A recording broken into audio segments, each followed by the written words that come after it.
The unreplicable Filipino edge.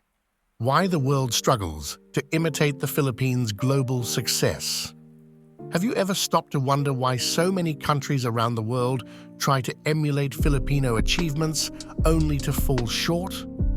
From excelling in global hospitality to leading in labor export and dominating the outsourcing industry, the Philippines has carved out a unique position in the global landscape. But here's the million-dollar question. Is the Filipino edge something truly unmatchable? Could it be a blend of culture, skills, and preparation that no one else can quite replicate? Stick around for this deep dive into the global attempts to mirror the Filipino spirit and why they often fail. Spoiler alert, points 2 and 5 might completely change how you view global competitiveness. Let's start with Vietnam, a rising global player in Southeast Asia. Vietnam set its sights on duplicating the Philippines' success in exporting skilled nurses to meet the growing demand in international healthcare. But their journey hit a major roadblock: English proficiency. In global healthcare, fluency in English isn't just an advantage, it's a necessity. Vietnam's workforce struggled to meet this benchmark, making it harder for their nurses to communicate effectively with patients and colleagues abroad. Additionally, their training programs fell short of meeting international certification standards. As a result, many nurses found themselves trapped in low-paying domestic roles, unable to access the lucrative global opportunities awaiting Filipino nurses. Meanwhile, the Philippines thrives in this arena thanks to a seamless combination of high-quality education, internationally recognized certifications, and excellent language skills. Vietnam's struggles underline an essential truth. Language fluency and robust training are non-negotiables for exportable talent. Next up is Sri Lanka, which took a brave shot at emulating the Filipino model of exporting domestic workers. Unfortunately, they soon uncovered critical flaws in their approach. Without strong worker protection frameworks, Sri Lankan workers often faced unsafe working conditions and exploitation abroad. These issues tainted their country's reputation in the eyes of international employers. In contrast, the Philippines has established diplomatic agreements and legal safeguards to ensure its workers' welfare. For instance, the Philippine Overseas Employment Administration, POEA, provides support systems that protect workers from abuse. Furthermore, Sri Lankan training programs failed to prepare workers for the demands of global employers, leaving a significant gap between ambition and execution.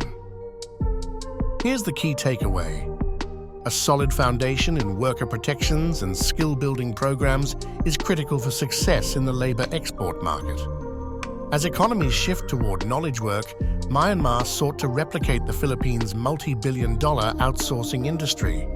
After all, call centers are a lucrative way to attract foreign investment. However, stumbling blocks, such as insufficient broadband infrastructure and a lack of neutral English accents, quickly became apparent. With its slow progress in workforce training and unreliable digital connectivity, Myanmar couldn't position itself as a serious competitor. Meanwhile, the Philippines' success in outsourcing didn't happen overnight. Decades of investments in connectivity, education, and language training built the foundation for a globally competitive industry. This comparison serves as an excellent reminder that infrastructure and workforce readiness aren't optional, they're essential. Bangladesh aimed to follow the Philippines' lead in generating sizable remittances from overseas workers, but their disjointed approach led to significant shortcomings. One glaring issue was their underdeveloped banking system, which made it unsafe and inconvenient for migrant workers to send money home.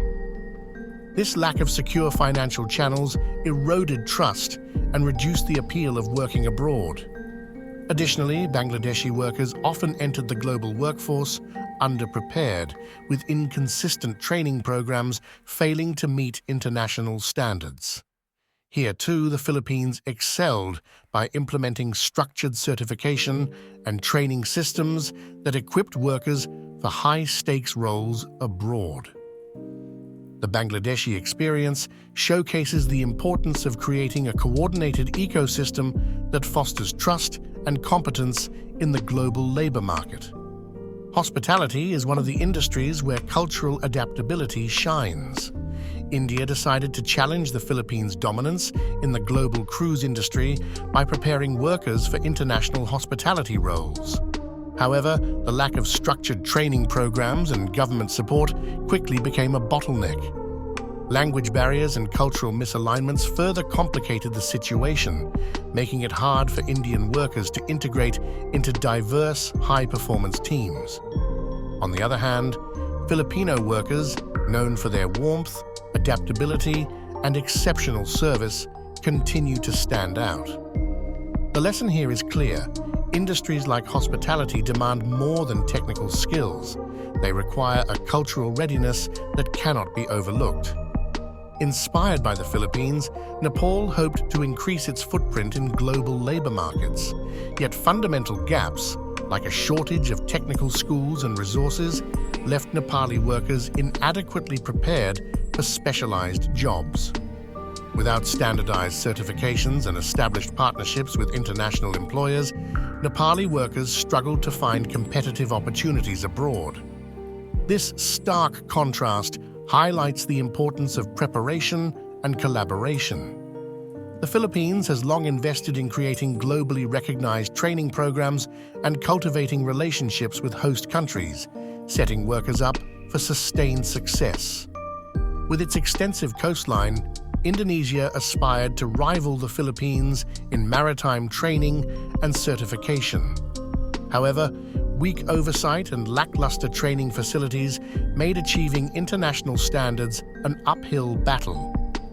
The Philippines, home to respected maritime institutions, continues to dominate this sector by aligning its programs with global benchmarks.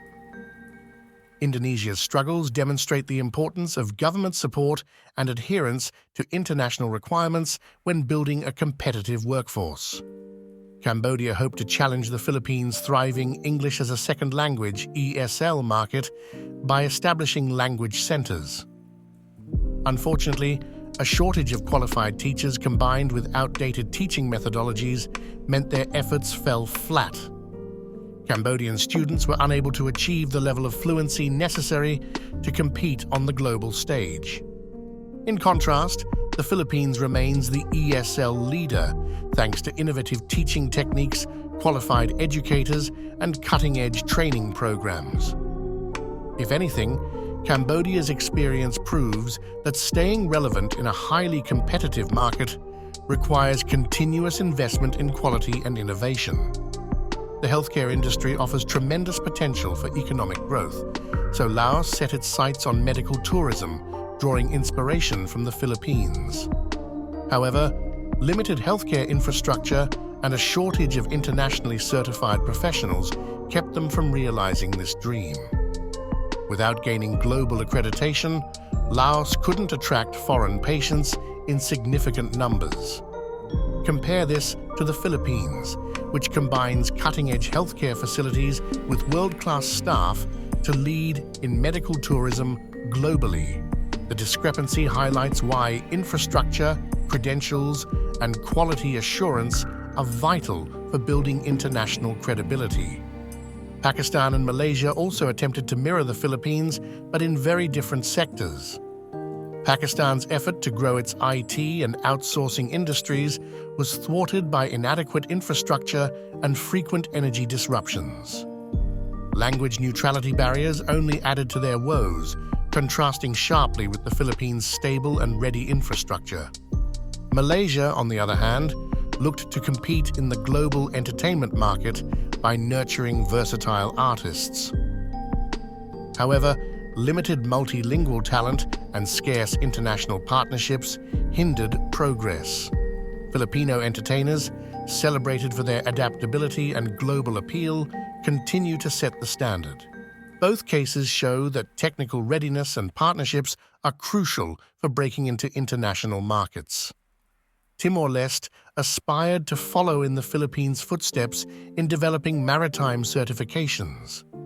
But without proper facilities and international agreements, their programs struggled to take off. The Philippines' dominance in global shipping underscores how critical infrastructure and collaborative frameworks are for success in niche industries. Mongolia sought to emulate the Philippines' robust nursing programs but faced unique hurdles, including harsh climates and limited access to international healthcare systems. Their lack of practical training and global partnerships further hindered their progress. Meanwhile, the Philippines, with its internationally recognized nursing programs, remains the gold standard, showing that success in healthcare export requires foresight and collaboration. Thailand and the Maldives also attempted to replicate Filipino success in outsourcing and skilled labor export, respectively.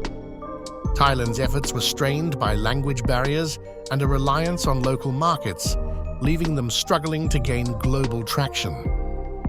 The Maldives, hampered by its small population and limited resources, couldn't meet the demands of a global marketplace. The Philippines' training systems and ability to scale demonstrate the importance of adaptability and resource optimization. After reviewing these stories, the question remains, why do these countries fall short of replicating the Filipino success story? The answer goes beyond skills or training. It's a unique combination of factors: cultural adaptability, a service-oriented mindset, and a deeply ingrained focus on education and preparation. Filipino workers bring something intangible yet profoundly impactful to the global stage. This distinctiveness speaks volumes about the Filipino edge, an edge that, time and again, proves difficult for others to duplicate.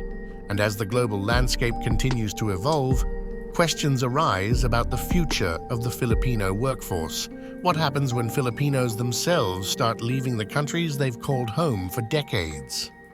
Stay tuned for our next video, where we'll explore the top 10 countries Filipinos are leaving in 2025. Don't forget to hit subscribe for more compelling insights into the global Filipino journey.